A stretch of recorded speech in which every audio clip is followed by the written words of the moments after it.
All right, I got to play. I'll point to this word here. Be genuine. And I think this applies to everything we've talked about tonight, whether you're networking or starting a group or getting a job somewhere. Be genuine. And if your heart isn't in it, it's going to come through and you're not going to be successful in it. There's got to be some nugget of passion, again, behind what you're doing. You're going to argue for it, you're going to be true to yourself, and you're going to give it your 150%.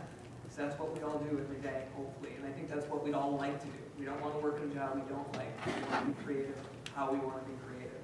So if you're genuine to that, I really believe you can make it happen. And if you find enough resources to make it happen, leverage all that, you know, it's not a dead end. You can make something work. And I like your little reminder to us. It says, we make no profits on our notes up here. Yeah, I mean, you basically said it. Like, there's always a way to figure out how to sustain something. You know, try not to make that main goal as much as we all know we need a certain amount of money to do something. There's always different ways to go about it. I mean, you'd be amazed how, and this may be a different kind of road to go down, but I'll keep it short, is that you'd be amazed in like our 9-to-5 jobs, as much of us that we had it in the beginning, how much actual money that was put right back into sustaining that lifestyle of having that 9-to-5, lunch, you know, every day, transportation, you know, all of these other things that just come with this 9-to-5 job, and you'd be amazed how much you can really do outside of that with not that much money. So anything's really possible, and if you are really true to it, there's always a way to get it done. It may not be exactly what you thought it was initially, and that's where going with the flow kind of comes in again as well. Some things are going to change and grow organically, and try not to keep your chains around things too much and just keep progressing forward. That's all we got.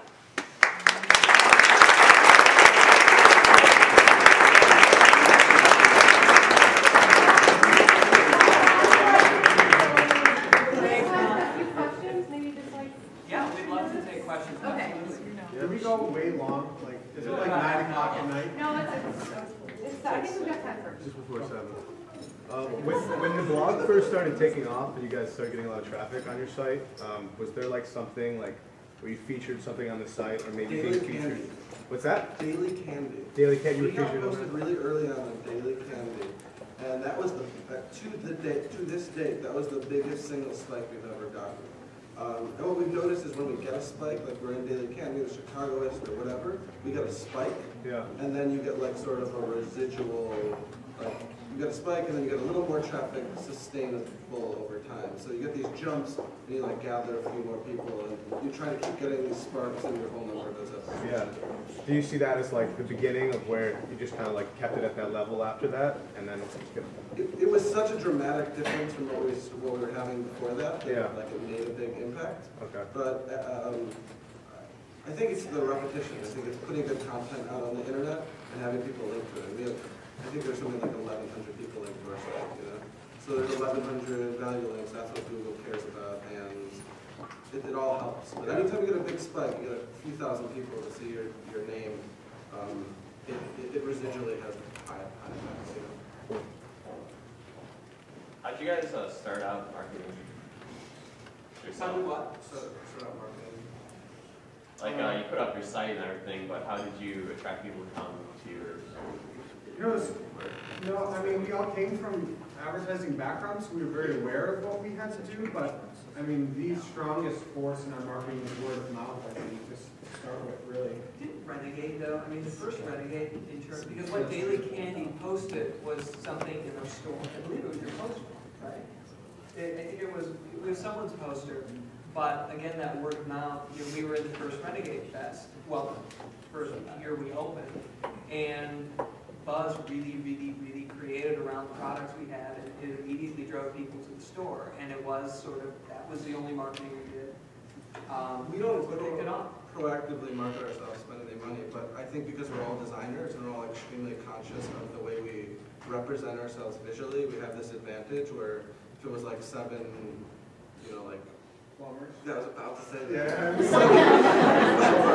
But you know, it's 7 plumbers, they may be the most badass plumbers in the city, but like, they can't prove it through the way they look, and people, I mean, people judge you the way you look. People judge a book by the cover, by covers.